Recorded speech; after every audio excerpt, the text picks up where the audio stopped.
Good morning class. Good morning sir. आप लोगों को लिंक मिल गया था जो लेक्चर में रेफर करूंगा मैं।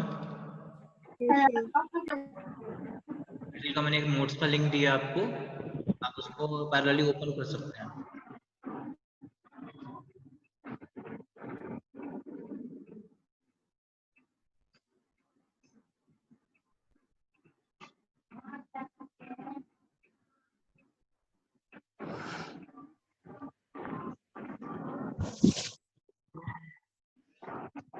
आपको स्क्रीन दिख रही है सबको? Yes sir.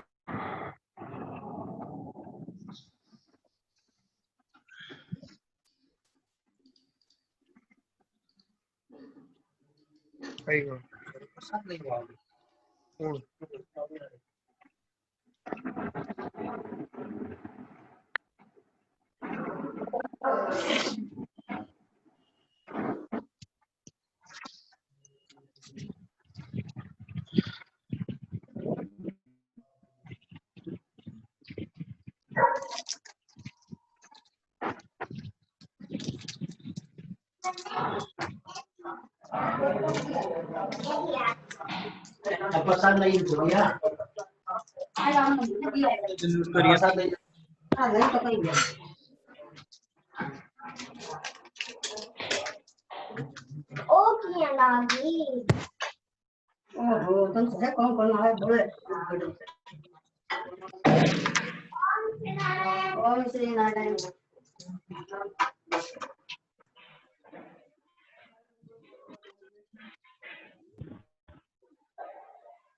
बगल में है, बगल में जगह है।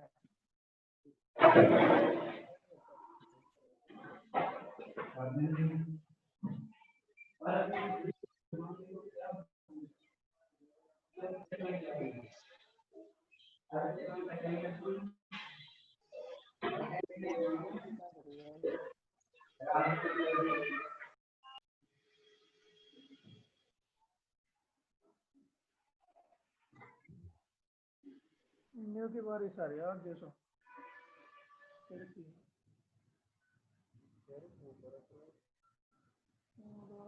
तुलसी बारिश आ रही है जैसो आ रहा है पानी आज।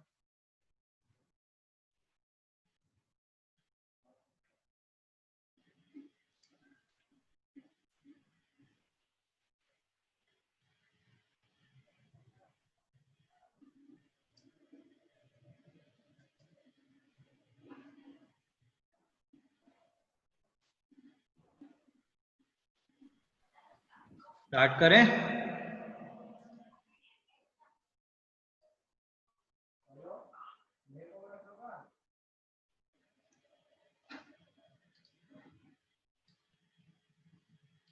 क्लास स्टार्ट करें? Yes sir. Akshat yes sir. Akshat क्या डाउट है? सॉरी सर, गलती से हो गया था। कोई नहीं, ठीक है। आज फर्स्ट डेफिनेशन पढ़ते हैं, स्ट्रेस। स्ट्रेस पता है क्या होता है? डेली लाइफ में खूब है सर।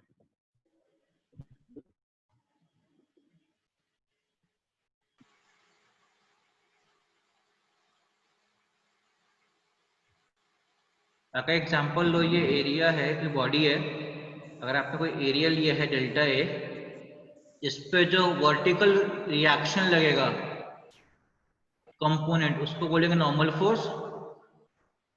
एंड जो टेंजेंशियल लगेगा इसको बोलेंगे टेंजेंशियल फोर्स। क्लियर? दिख रहा है आपको स्क्रीन पे? ये नॉर्मल फोर्स, और मैकेनिक्स में पढ़ा होगा आपने, किसी बॉडी पे जो वर्टिकल लगती है फोर्स उसको नॉर्मल रिएक्शन बोलते हैं। यहाँ पे भी किसी बॉडी पे जो फोर्स एक्ट करेगी परपेंडिकुलर इसके, उसको बोलेंगे नॉर्मल फोर्स। एंड जो इसके टेंजेंशियल करेगी उसको बोलेंगे हम टेंजेंशियल फोर्स। क्लियर? अब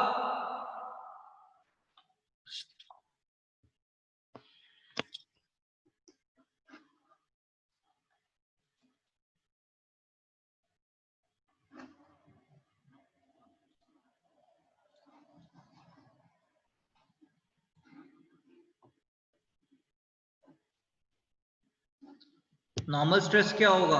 स्ट्रेस होता है फोर्स अपॉन एरिया।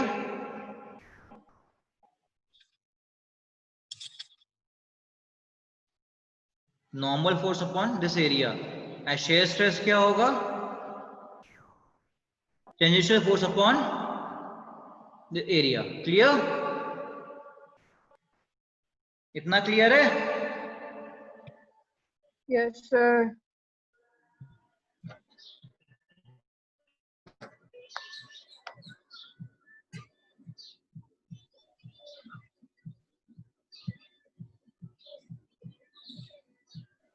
तो फ्लूइड की डेफिनेशन क्या होगी इससे? आपको पहले भी लिखाया था, fluid is a substance that deforms continuously in the face of tangential और shear stress irrespective of the magnitude of shear stress. आपका कोई भी फ्लूइड, उसको फ्लूइड तभी बोलेंगे सब्सटेंस को जब वो किसी भी शेयर स्ट्रेस के एप्लीकेशन से डिफॉर्म करे। एग्जांपल देखो यहाँ पर, शेयर स्ट्रेस क्या होगा? Any stress which is tangential to the surface of the particle. यहाँ पे एग्जांपल देखो, पार्टिकल या फ्लूइड का 0, 1, 1 डैश, इस पे अगर जब फोर्स लगेगी, आपकी शेयर फोर्स लगेगी, तो डिफॉर्म हो रहा है, पोजीशन चेंज हो रही है इसकी। क्लियर? इसका माइक चल रहा है ये।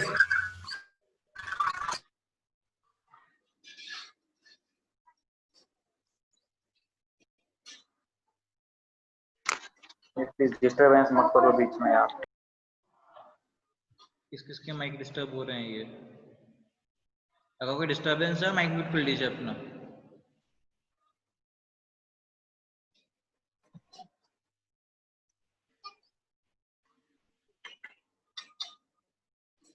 अब ये देखो डिफरेंस देखो, फ्लूइड की और सॉलिड के बीच में डिफरेंस क्या होगा?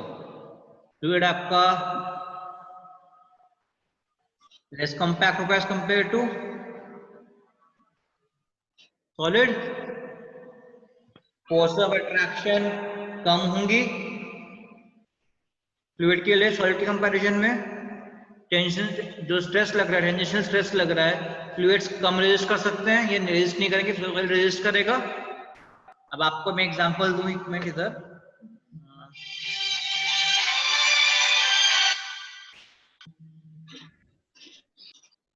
सेकंड,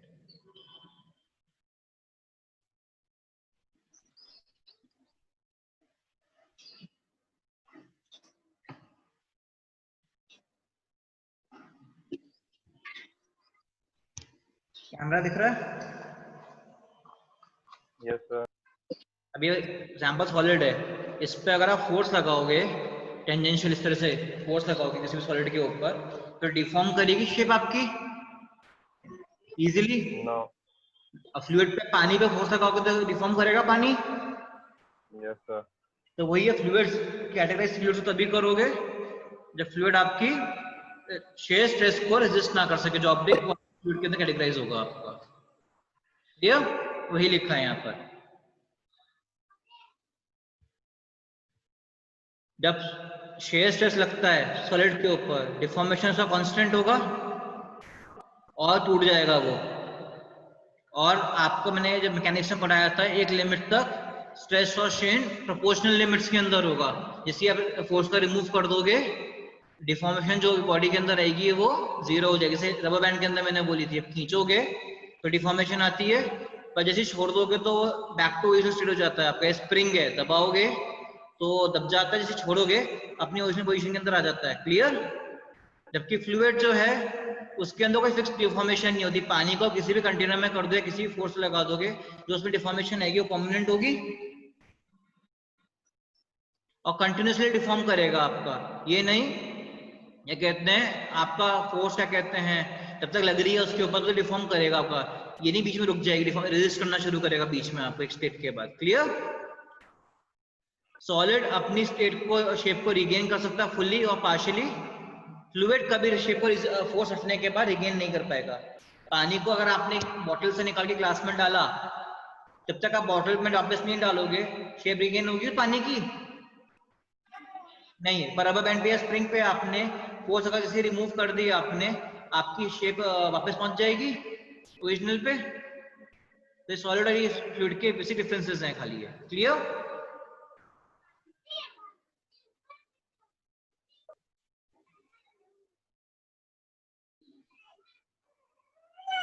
नेक्स्ट पे आते हैं स्लाइड के ऊपर। आइडियल फ्लूइड क्या होते हैं आपके?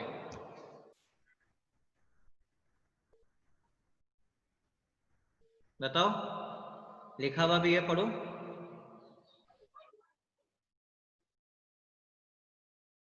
Zero viscosity. मतलब कि उसमें कोई भी शेयर फोर्स नहीं लगेगी आपस में पार्टिकल्स के बीच में भी। क्लियर? तो इक्वेशन होती है आपके शेयर स्ट्रेस की फ्लूइड के लिए, ये tau is equal to mu into du by dy, velocity upon change in direction. ये एक्सेलरेशन के लिए आपका आ जाता है। तो इसको कॉन्सेप्ट समझो, न्यूमेरिकली बाद में समझेंगे इसको। क्लियर? जिस फ्लूइड के लिए विस्कोसिटी 0 होगी उसको बोलेंगे हम आइडियल फ्लूइड। और इस दुनिया में कुछ भी आइडियल होता है? There is nothing ideal in this world. तो all fluids in reality have viscosity, hence they are termed as real fluids and their motion is on the viscous flow। कोई भी फ्लूइड आपका रियल वर्ल्ड के अंदर zero viscosity का नहीं हो सकता, इसीलिए उनको हम बोलेंगे रियल फ्लूइड्स। और उसमें से विस्कोसिटी है उसको फ्लो को बोलेंगे विस्कस फ्लो। ठीक? अब इसमें दो टर्म्स आती हैं आपकी, Newtonian fluids and non Newtonian fluids. Meaning जो इस इक्वेशन को फॉलो करेगा फ्लूइड आपका उसको बोलेंगे हम न्यूटोनियन फ्लूइड, और जो इस इक्वेशन को फॉलो नहीं करेगा tau equal to mu into du by dy उसको बोलेंगे non Newtonian fluid. Clear? Yes, sir. इनको याद रखो, ये आपकी टर्म्स या बाद में ये ऑब्जेक्टिव्स में काम आती हैं आपकी, ये थ्योरी क्वेश्चंस में काम आएगी आरटीयू के बीपीयू के पेपर्स के लिए आपके। अब ये देखो, आइडियल सॉलिड क्या होगा? कितनी भी ये ग्राफ है shear stress versus du by dy, rate of change of deformation आपकी, वेलोसिटी ग्रेडियंट पैरेलल प्रोफाइल, ये लिखा है ना आपका, इनके बीच में ग्राफ प्लॉट किया हुआ है। आइडियल सॉलिड क्या होगा? कितने भी आप शेयर स्ट्रेस लगाओ उसमें डिफॉर्मेशन नहीं आएगी। पर आइडियल फ्लूइड क्या होगा? आप बिना शेयर स्ट्रेस के भी, विस्कोसिटी नहीं है तो डिफॉर्मेशन उसके अंदर आती रहेगी। क्लियर? न्यूटोनियन फ्लूइड क्या होगा? जो इस रिलेशनशिप को फॉलो करेगा, यानी लीनियर रहेगा, ये फॉलो करेगी लाइन, इसको बोलेंगे n equal to 1। Non Newtonian ये आपके होंगे pseudo plastic, non Newtonian n greater than 1 होगा तो आपको फॉलो इस कर्व को फॉलो करेगा। आइडियल बिंघम प्लास्टिक, इसमें इनिशियली एक शेयर स्ट्रेस होगा, बिहेव करेंगे फ्लूइड आपके सॉलिड की तरह, उसके बाद बिहेव करेंगे न्यूटोनियन फ्लूइड्स की तरह। क्लियर? इनिशियली तो कोई डिफॉर्मेशन नहीं आएगा उसके,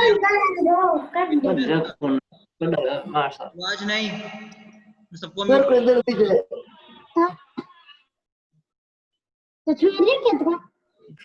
आवाज आ रही है? सरवन प्रजापति, से रिमूव कर दूंगा सीधा उसको। सरवन प्रजापति माइक म्यूट कर ले। ये देखो जी, आपके आइडियल बिंघम प्लास्टिक फ्लूइड्स हैं। इन फ्लूइड्स के अंदर इस पॉइंट तक तो शेयर से सप्लाई होगा, तब तो कोई डिफॉर्मेशन नहीं होगी, बस उसके बाद ये लीनियरली डिफॉर्म करेंगे। प्लास्टिक फ्लूइड्स जो हल्की सी बहुत ज्यादा शेयर स्ट्रेस पे कम डिफॉर्मेशन आता है एक स्टेज तक, उसके बाद डिफॉर्म करने शुरू करते हैं।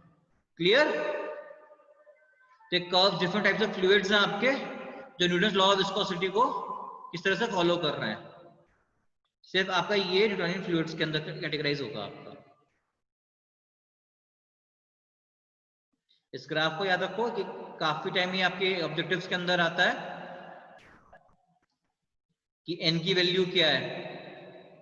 नॉन सूर्य प्लास्टिक के लिए n लेस देन 1 है, ग्रेटर देन 1 है, या आपका नॉन डायलेटेंट के लिए n की वैल्यू क्या है, ये डायरेक्टली ऑब्जेक्टिव्स में मिलेंगे गेट के आपको। Clear? Yes sir.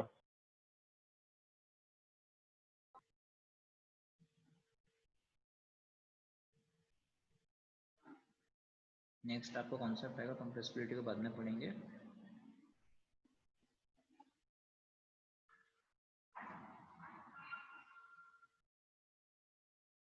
Next concept पढ़ेंगे सरफेस टेंशन ऑफ लिक्विड्स। आपने पानी का ग्लास देखा है?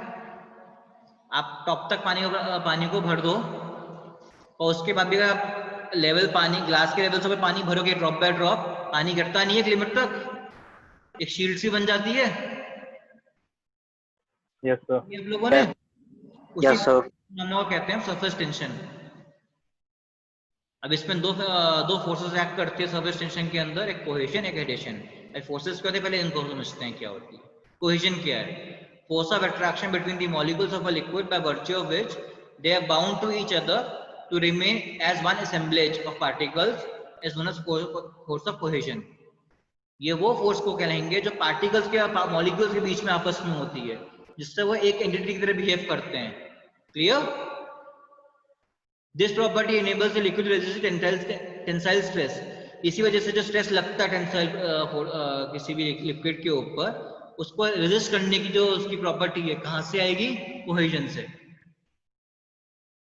क्लियर? नेक्स्ट प्रॉपर्टी है addition. The force of attraction between unlike molecules, that is molecules of different liquids, or between molecules of a liquid and those of a solid body when they are in contact with each other is known as force of adhesion. This force enables two liquids to adhere or to each other, or liquid to adhere to solid or body or surface. ये force of attraction किसके बीच में हुई? Liquid and जिस body के contact में है दूसरे liquid के कांटेक्ट में। अगर पानी के ग्लास का एग्जांपल लोगे, जो पानी के बीच की मॉलिक्यूल्स के बीच के फोर्सेस को बोलेंगे हम कोहेजन, और पानी के ग्लास के सरफेस एंड वाटर की मॉलिक्यूल्स के बीच में फोर्सेस को बोलेंगे हम addition. Clear? Yes sir.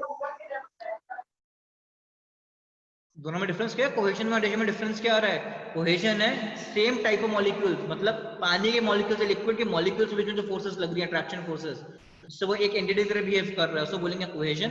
Addition आपके एक एंटिटी के दूसरे ऑब्जेक्ट के रिस्पेक्ट में क्या फोर्स ऑफ अट्रैक्शन है, पानी ग्लास से या स्टील से कितना चिपका हुआ है, उसको बोलेंगे force of addition.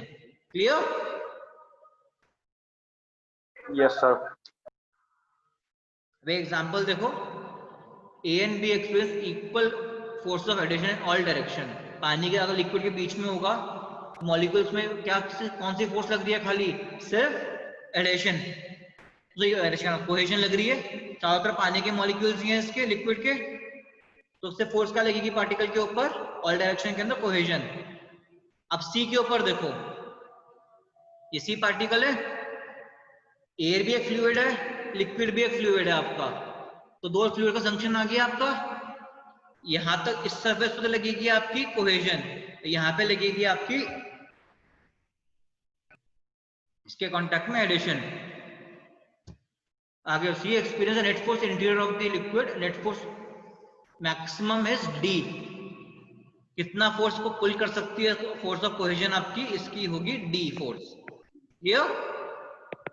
Work is done on each molecule arriving at the surface against action of an inward force. This mechanical work is performed. हाँ, किसने हाथ रेस किया अभी? डाउट अभी पूछ लेना।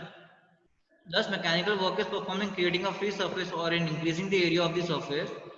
Therefore, a surface requires mechanical energy for its formation, and existing of free surface implies the presence of storage, a mechanical energy known as free surface energy.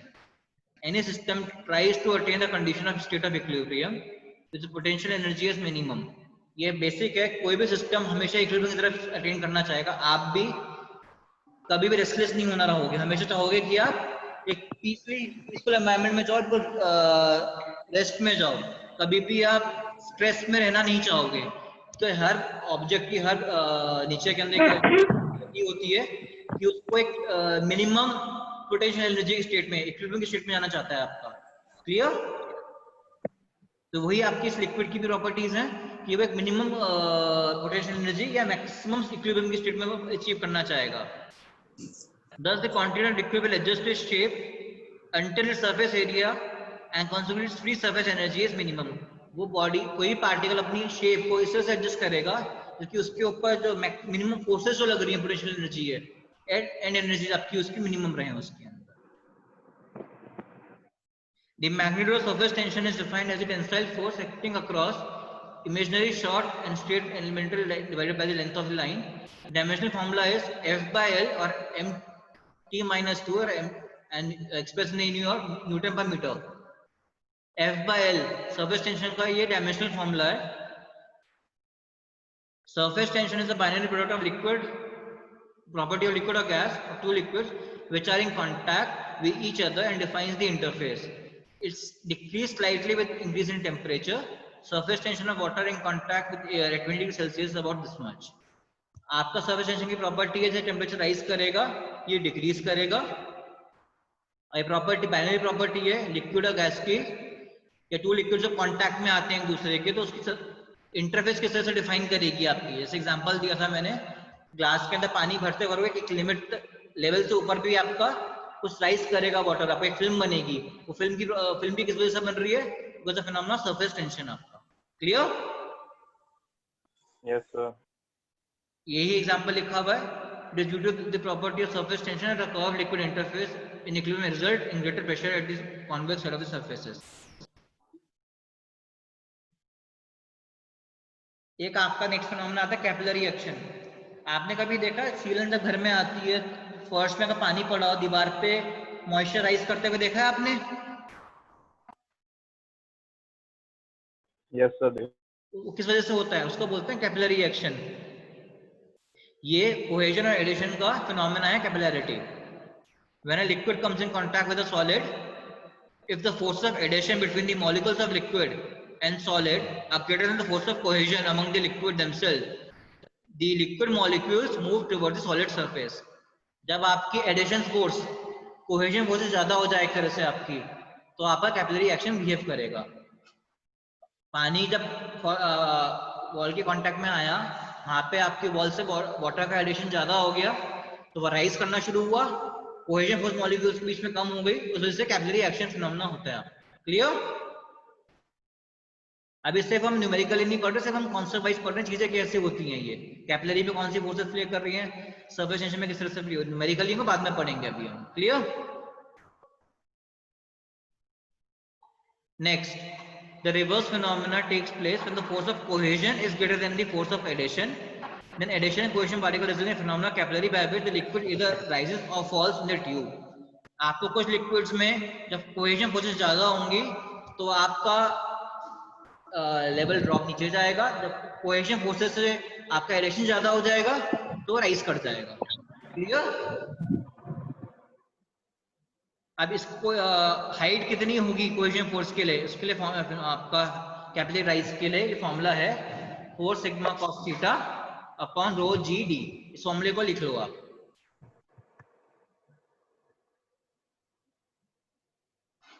आपका angle ये है थीटा, इसको कहेंगे.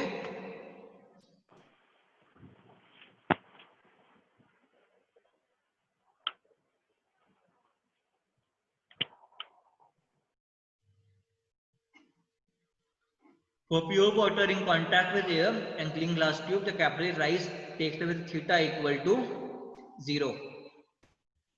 Cos theta 0 कितना होता है?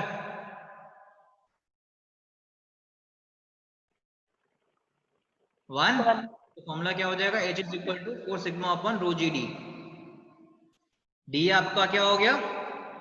Diameter of the tube का, वो पानी की डेंसिटी, जी एक्सीलरेशन 9.81 मीटर पर सेकेंड स्क्वायर, सिग्मा आपका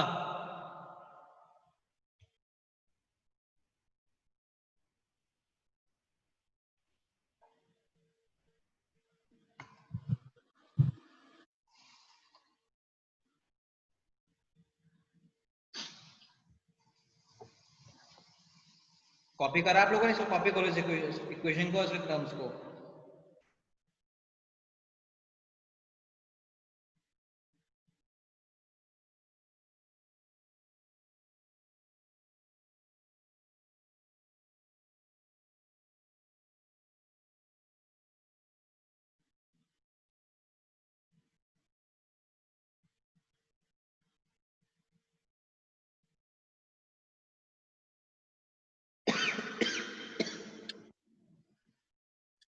आप सब ने मुझे सिग्मा क्या होगा यहाँ पर, ये सिग्मा है आपका सरफेस टेंशन. कितनी सरफेस टेंशन? क्या हुआ?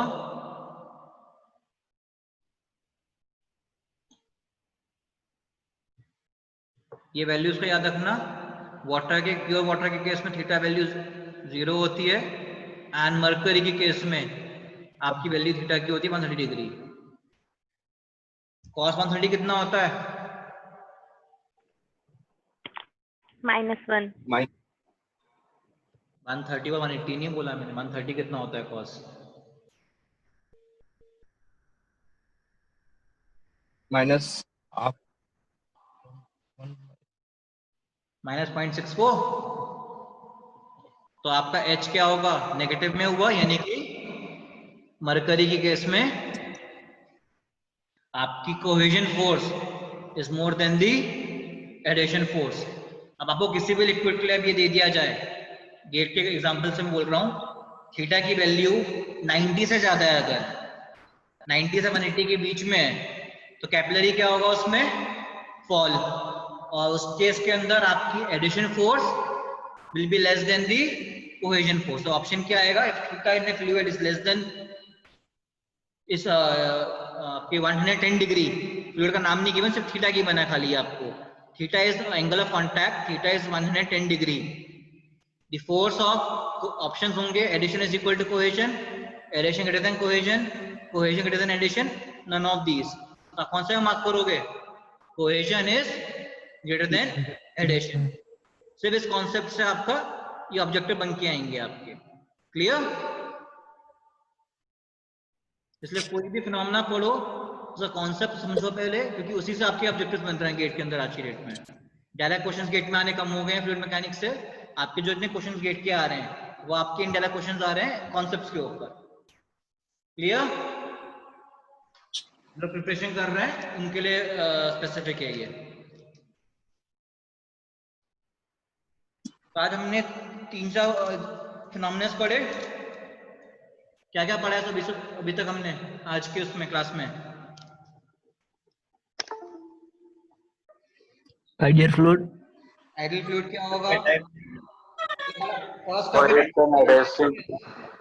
टॉपिक पढ़ा शियर स्ट्रेस क्या होगा, फिर फ्लूइड की डेफिनेशन पढ़ी, फिर न्यूटोनियन फ्लूइड की आपने प्रॉपर्टी पढ़ी जो इस इक्वेशन को फॉलो करेगा न्यूटोनियन फ्लूइड होगा आपका। फिर हमने टाइप ऑफ अट्रैक्शन, उसका ग्राफ देखा। उसके बाद हमने नेक्स्ट क्या देखा?